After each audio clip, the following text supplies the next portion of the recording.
Sandalwood hat trick ಹೀರೋಗೆ ಹುಟ್ಟುಹಬ್ಬದ ಸಂಭ್ರಮ. ಶಿವರಾಜ್ ಕುಮಾರ್ 55ನೇ ಹುಟ್ಟುಹಬ್ಬವನ್ನು ತಮ್ಮ ಮನೆಯಲ್ಲಿ ಅಭಿಮಾನಿಗಳ ಜೊತೆ ತಡರಾತ್ರಿ ಆಚರಿಸಿಕೊಂಡರು. ರಾಜ್ಕುಮಾರ್ ಮತ್ತು ಪಾರ್ವತಮ್ಮ ಇಲ್ಲದ ಮೊದಲನೇ ಹುಟ್ಟುಹಬ್ಬ ಇದಾಗಿತ್ತು. ನಾಗವಾರದ ಮಾನ್ಯತಾ ಟೆಕ್ ಪಾರ್ಕ್ನಲ್ಲಿರುವ ನಿವಾಸದಲ್ಲಿ ಪತ್ನಿ ಗೀತಾ ಹಾಗೂ ಅಭಿಮಾನಿಗಳು ಹಾಗೂ ಚಿತ್ರರಂಗದವರಿಗೆ ಕೇಕ್ ಕತ್ತರಿಸಿ ಸಂಭ್ರಮಾಚರಣೆ ಮಾಡಿದರು. ಇದೇ ವೇಳೆ ಮಾತನಾಡಿದ ಶಿವಣ್ಣ, ಈ ಬಾರಿಯ ಹುಟ್ಟುಹಬ್ಬದ ಸಂಭ್ರಮಾಚರಣೆಗೆ ಅಮ್ಮ ಇಲ್ಲ, ಆದರೆ ಅಪ್ಪ ಅಮ್ಮ ಮನದಲ್ಲೇ ಇರ್ತಾರೆ ಅಂತ ಹೇಳಿದರು. ಅಲ್ಲದೆ ಅಭಿಮಾನಿಗಳಿಗೆ ಇನ್ನೂ ಒಳ್ಳೆಯ ಸಿನಿಮಾಗಳನ್ನು ನೀಡೋ ಭರವಸೆ ನೀಡಿದರು.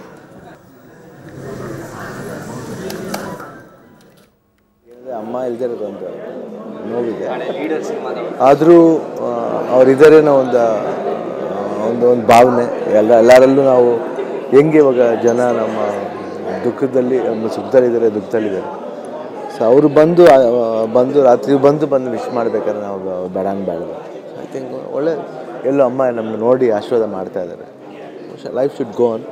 ಸೊ ಅದರಿಂದ ಸೊ ಇದು ಮೊನ್ನೆ ತಾನು ಲೀಡರ್ ಆಡಿಯೋ ರಿಲೀಸ್ ಆಯಿತು. I think Tarun Shivappa second production, Narasimha direction second film, rose ಆದಮೇಲೆ ಬರ್ತಾಯಿದೆ. ಅದಕ್ಕೆ ಬಾಲಕೃಷ್ಣ ಅವ್ರು ಬಂದಿದ್ದರು ಇದರಿಂದ. ಆ್ಯಂಡ್ ಕನ್ನಡ ಇಂಡಸ್ಟ್ರಿಯಿಂದನೂ ರಾಗಿಣಿ ಅವರು. ಪುರುಷೋತ್ತಮನ ಈ ಬಾರಿಯ ಹುಟ್ಟುಹಬ್ಬಕ್ಕೆ ಸೋದರ ಪುನೀತ್ ರಾಜ್ಕುಮಾರ್ ಅಚ್ಚರಿಯ ಉಡುಗೊರೆಯೊಂದನ್ನು ನೀಡಿದ್ದಾರೆ. ಪ್ರೀತಿಯ ಅಣ್ಣನಿಗೆ 3 ಲಕ್ಷ ಬೆಲೆ ಬಾಳುವ BMW ಸೈಕಲ್ ಉಡುಗೊರೆ ನೀಡಿದ್ದು ವಿಶೇಷವಾಗಿತ್ತು.